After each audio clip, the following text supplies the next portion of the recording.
में काम करता था, लेकिन कुछ मिर्चें रोज गायब हो रही थीं। उसे लगा शायद कोई चोर आता है। वह एक दिन जाल लगा देता है।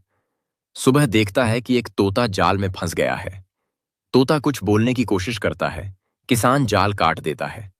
तोता उड़कर अपने घोंसले में जाता है, जहां एक तोती बीमार पड़ी होती है। वह उसे मिर्च अपनी चोंच से खिलाता है, क्योंकि मिर्च उसकी दवा है।